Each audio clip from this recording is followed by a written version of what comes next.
First of all, thank you all very, very much. And I'm sorry that I'm going to leave early, giving a talk at Parliament in a few minutes, so I have to go. But I wanted to just sort of tie it up, at least from my standpoint, as to what we've talked about, both in terms of the science and also how the politics play that science.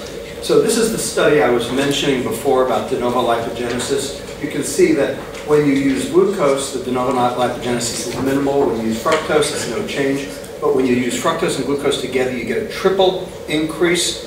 And when you double the dose, you get a six-fold increase, so there's no asymptote. So it's all about context. And the point is that when you consume large amounts of soft drinks, which is what our children today are doing, at 30 to 35% of calories of sugar, what do you think is happening to their rhythms? The sugar industry says that fructose doesn't raise the blood sugar. It's got a low glycemic index. In fact, the European Food Safety Administration approved fructose alone as a sweetener because it has a low glycemic index. It's all taken up by the liver. It causes insulin resistance instead.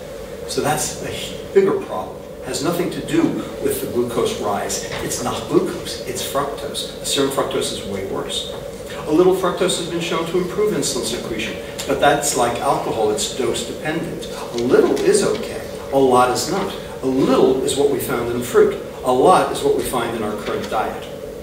Information on total sugars is on the food label for every customer to make their own choice. Garbage, not true.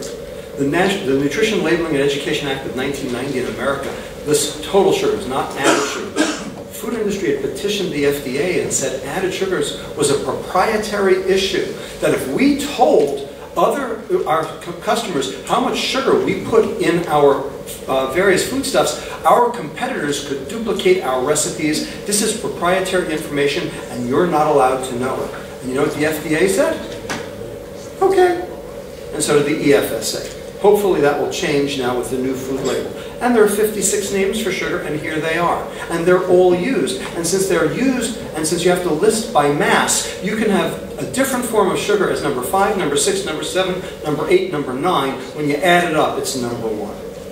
And where is it? Well, a third's in beverages, we know about those. A third's in desserts, we know about those. That means a half of the sugar that we are consuming is in foods we didn't even know had it, like salad dressing, yogurt, tomato sauce, ketchup, condiments. And the reason is because the food is acidic and sugar cuts the acid. And so it's put there so that you can't tell. The same way they put Swiss Reserve in German wine or lemonade. Information is on we were wrong about fat. What makes you think we're right now? They say we need more research. You know what? We will always need more research. But this is known as the pessimistic meta-induction theory. So if you believe that whatever we thought 10 years ago is already wrong, and whatever we believe today will be wrong 10 years from now, then you would never do anything. We might as well just stop doing research entirely and live with the current dogma. That was what we had in the Dark Ages. It's called moving the goalposts, and the food industry is very good at it. And lastly, this question about the nanny state. Regulation is tantamount to the nanny state. Well, I would argue that we've already been told what to eat, since 85% of the foodstuffs in Great Britain already have added sugar. You actually don't have a choice as to what you eat. You've already been told what to eat. And if the libertarians are so adamant about keeping my hands off your food, where the hell were you for the last 40 years while the food was being changed out from under you? You should have been complaining then when the food industry was moving it out from under you. And how do they continue control? From shoddy science. Here's an example. Sugar has less energy density than fat. It's 4 versus 9 calories per gram. But in a cookie, it's not the sugar that's displacing the fat, it's displacing the water. It's called water activity. It actually increases, keeps depreciation down because there's no water in it for the bacteria to grow in. In addition, they said that, in here, this is from the WSRO, this is largely responsible for the overeating effect, that dietary fat is responsible for the overeating effect. A reduction in sugar intake might increase rather than a decrease in the prevalence of obesity. That came from the WSRO. But that doesn't take into account that sugar causes insulin resistance, and insulin resistance drives your brain to consume more. Atkins dieters are losing weight because they're consuming more fat. And we didn't have an obesity problem until sugar started being added to the diet in the first place. Then there's the question of buying scientists. This came out from the Center for Consumer Freedom in the United States. This is a lawsuit going on between the corn refiners and the Sugar Association. They said the Sugar Association hired a company called the Academic Network, that is a group of academics, to organize an external scientific committee to aid in SAA's scientific endeavors. They would provide access to researchers that would influence healthcare policy and consumer opinion. No disclosure, failure to disclose. And this was one of my colleagues in California, which will remain nameless. If any of you saw the last one, this was just appeared in Diabetes Care. And you'll notice that the person who wrote this, bottom one, takes money from the Calorie Control Council, the Diabetes and Nutrition Study Group of the EASD, International Life Sciences Institute of North America, Dr. Pepper's Snapple Group and Coca-Cola Company, and his wife works for Unilever as well.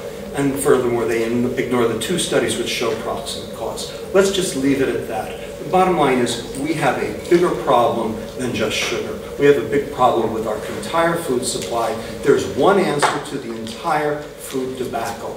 2 words: real food.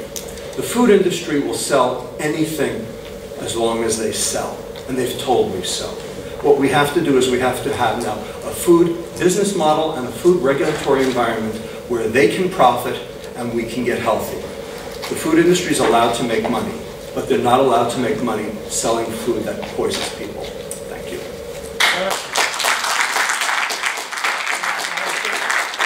Only going this way, one final closing statement, one statement, so we'll start with research. I used to work for Unilever, and I still got shares in Unilever, so please keep on Unilever products. Yeah, my final comment is that certainly for sugar reduction there is a lot that we can learn from the successes with salt reduction, as we indicated earlier. But of course the challenges are different, and the challenges are different in terms of their importance and the chance of success in achieving those objectives. And it's our job in industry to use all the tools available to us to achieve those reductions, learning from previous work that's been carried out. Right.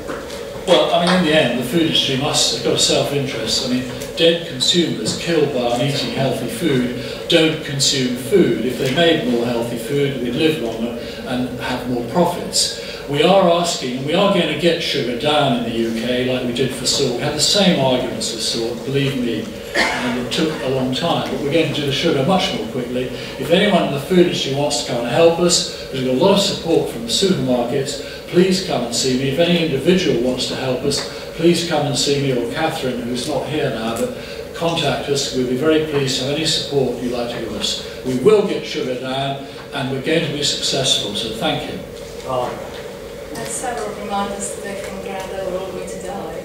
Well, we are, that's the truth. Yeah, we are, and hopefully we'll live a healthy, active lifestyles, enjoying tasty foods. And the work the industry is doing is very exciting in terms of the formulation and innovation, and we will continue. Hopefully something pragmatic from Jack. Even flattering, Tristan. You have several times today promised or threatened us with a conference in a year's time on sweetness. Will you please deliver on that promise? And will it be a balanced conference? That's to say, with speakers for and against.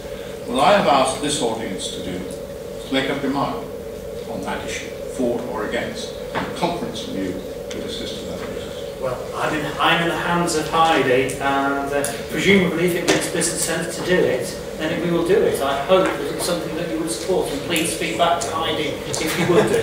Thank you very much for these speakers, and we'll reconvene.